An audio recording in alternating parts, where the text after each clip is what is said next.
Hello guys, welcome to our YouTube channel. तो आज हम पढ़ेंगे इस वीडियो में determination of spectral terms using LS coupling. ठीक है, तो सबसे पहले हम टू इलेक्ट्रॉन सिस्टम के बारे में पढ़ेंगे। और टू इलेक्ट्रॉन सिस्टम भी कौन से? Equivalent electrons. इक्विवेलेंट इलेक्ट्रॉन्स कौन से होते हैं? देखो, अब मैं बताता हूँ आपको। जैसे हम ले लेते हैं 2p2, 3d2, 4f2। तो ऐसे जो सिस्टम्स होंगे हम उनकी स्पेक्ट्रल टर्म्स निकालेंगे इस वीडियो में with the help of LS coupling. तो देखो, अब मैं इनको इक्विवेलेंट इलेक्ट्रॉन्स क्यों बोल रहा हूँ। देखो, यहाँ पे n की वैल्यू क्या है? 2, ओके, और l की वैल्यू 2, सॉरी p है तो 1। तो दोनों इलेक्ट्रॉन्स के लिए n की वैल्यू 2 और l की वैल्यू 1, तो इसलिए हम इनको इक्विवेलेंट इलेक्ट्रॉन्स बोल रहे हैं। सिमिलरली यहाँ पे क्या है? n की वैल्यू 3 और l की वैल्यू 2 दोनों इलेक्ट्रॉन्स के लिए। जहाँ पे n क्या है? प्रिंसिपल क्वांटम नंबर, और हमारा l है ऑर्बिटल क्वांटम नंबर। ठीक है, तो देखो कैसे निकालेंगे इनके लिए स्पेक्ट्रल टर्म्स, हम वो देखते हैं।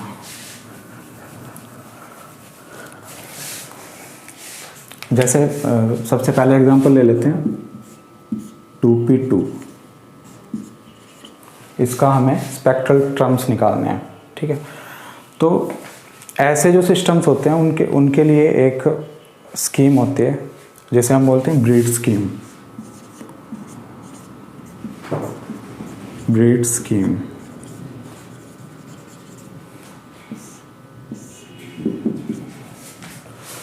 मान लो ये सिस्टम लिया हमने, और इसके लिए ब्रीड स्कीम की हेल्प से हमें स्पेक्ट्रल टर्म्स निकालनी है। तो क्या करेंगे? देखो, दो इलेक्ट्रॉन्स है हमारे पास, इलेक्ट्रॉन 1 और इलेक्ट्रॉन 2। इसके लिए देखो l की वैल्यू क्या है? l की वैल्यू है l इज इक्वल टू 1। इसके लिए भी l इज इक्वल टू 1। ठीक है, तो अब दोनों के लिए ml की वैल्यूज़ देख लेंगे हम। ठीक है, तो ml की वैल्यूज़ अगर L1 है तो क्या क्या होंगी? -1, 0, 1। ठीक है, सिमिलरली इस इलेक्ट्रॉन के लिए भी इसको ml1 मान लेते हैं हम, और इसको ml2 बोल देते हैं। तो इसके लिए भी -1, 0, 1। ठीक है, अब देखो, अब ऐसे एक बॉक्स बनाएंगे।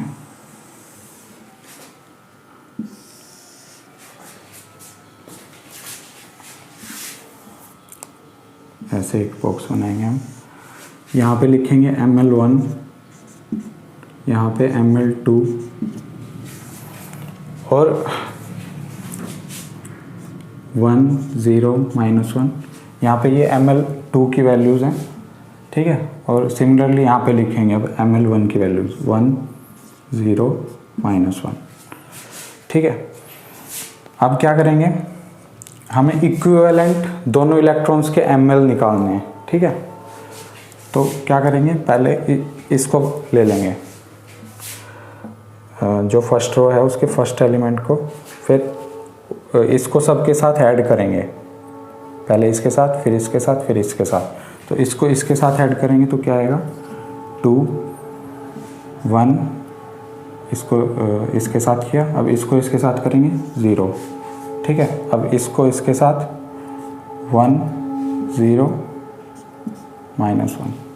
अब इसको इसके साथ, इसको इसके साथ, और इसको इसके साथ -2।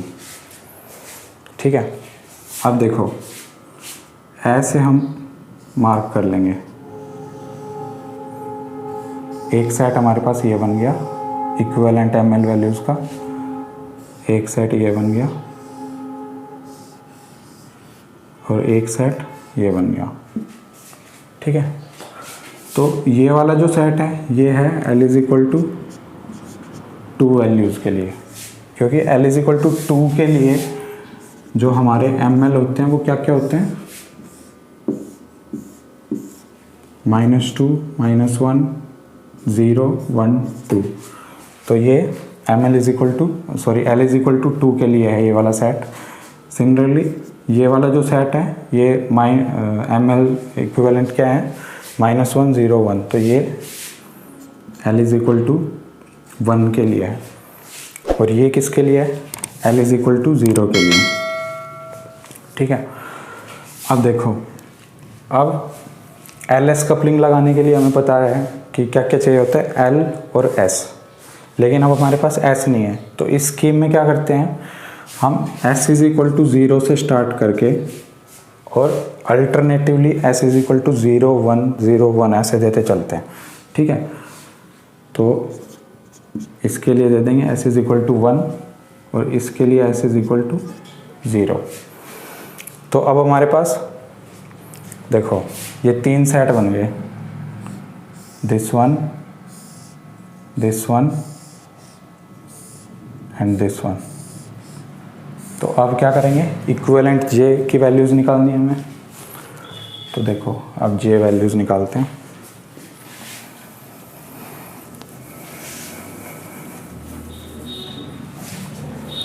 तो देखो एक सेट बन गया हमारे पास, S इज इक्वल टू 0।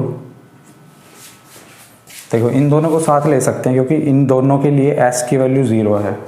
ठीक है, तो S is equal to 0, L is equal to 2 and L is equal to 0। ठीक है, तो J की क्या क्या वैल्यूज हो जाएंगी, J हमें पता है, कैसे निकालते हैं, mode of L minus S to L plus S. ठीक है, J की वैल्यू हम ऐसे निकालते हैं। तो देखो सबसे पहले S इज इक्वल टू 0 और L इज इक्वल टू 2 के लिए हम J निकालेंगे। तो J क्या है, J is equal to 2 minus 0 to 2 plus 0। ठीक है, तो J क्या आ गया, एक ही आएगा J, ओनली 2। ठीक है, हम इनको ऐसे क्यों लिख रहे हैं, ऐसे क्यों लिखते हैं, क्योंकि L और S हमारे वेक्टर्स हैं। L क्या है, ऑर्बिटल क्वांटम नंबर, और S है स्पिन क्वांटम नंबर। ये दोनों वेक्टर होते हैं, इसलिए हम ऐसे L minus S to L plus S values होती हैं इनकी। एक तरह से ये वेक्टोरियल ऐड कर रहे हैं हम इनको। ठीक है, तो ये तो हो गया इसके लिए J, S is equal to 0 और L इज इक्वल टू 0 के लिए। अब J निकालेंगे किसके लिए हम, L इज इक्वल टू 2 और S इज इक्वल टू 0 के लिए, sorry S is equal to 0 और L इज इक्वल टू 0 के लिए। तो उसके लिए हमें दिख ही रहा है, क्या आ जाएगा सीधा, J is equal to 0 minus 0 to 0 plus 0। क्या आ गया J, 0। ठीक है, तो सबसे पहले इस सेट के लिए हम अब क्या लिख लेते हैं, स्पेक्ट्रल टर्म्स लिख लेते हैं। स्पेक्ट्रल टर्म कैसे लिखते हैं, देखो अब इसकी ज़रूरत नहीं है, इसको हटा देते हैं।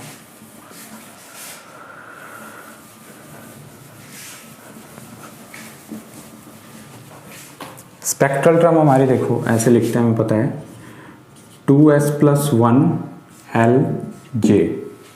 ठीक है, ये क्या होती है, स्पिन मल्टीप्लिसिटी 2s प्लस 1, ये ऑर्बिटल क्वांटम नंबर और ये total angular momentum quantum number.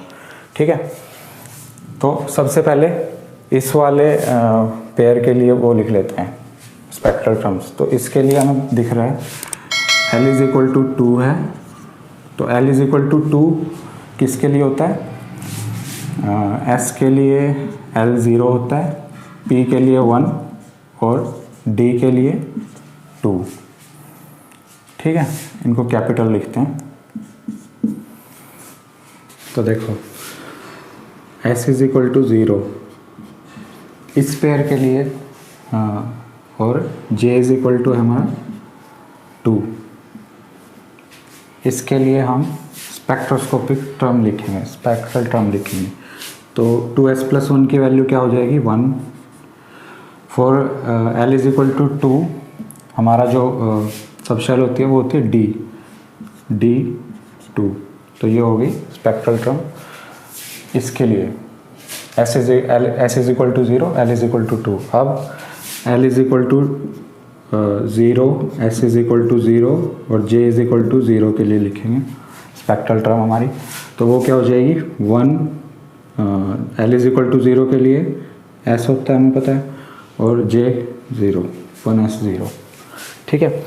अब एक केस और था हमारे पास, वो क्या था, L is equal to 1, S is equal to 1। तो J की वैल्यू क्या हो जाएगी इन दो के लिए, 1 - 1 to 1 + 1। Okay, so J is 1 - 1 0 to 2। तो 0 to 2 का क्या मतलब है, 0 1 2, एक एक के स्टेप में बढ़ते जाएंगे हम। ठीक है। तो अब L is equal to 1, S is equal to 1 और J इज इक्वल टू 0 1 2 के लिए हम स्पेक्ट्रल टर्म लिख देंगे। वो क्या हो जाएगी, S इज इक्वल टू 1 के लिए 2S + 1 3, L is equal to 1 के लिए हमारे पास होता है P सब शेल P, और J 0 1 2 को हम ऐसे लिख देंगे 0 1 2।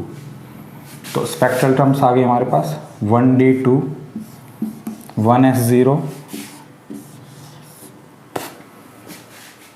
ओके, सो तो ये था हमारा 2P2 के लिए, 2P2 केस के लिए। ऐसे ही हम 3D2 के लिए भी निकाल सकते हैं 4F2। जो ब्रीड स्कीम यूज़ होती है वो हमारी 2 इक्विवेलेंट इलेक्ट्रॉन्स के लिए यूज़ होती है। अब और इक्विवेलेंट इलेक्ट्रॉन्स कौन से होते हैं, जिनके लिए principal quantum number and orbital quantum number, इन दो क्वांटम नंबर्स की वैल्यू सेम होती है। ये थी हमारी आज की वीडियो। अगर आपको पसंद आई तो लाइक करें और चैनल को सब्सक्राइब ज़रूर करें और बेल आइकन दबाएं फॉर फर्दर अपडेट्स।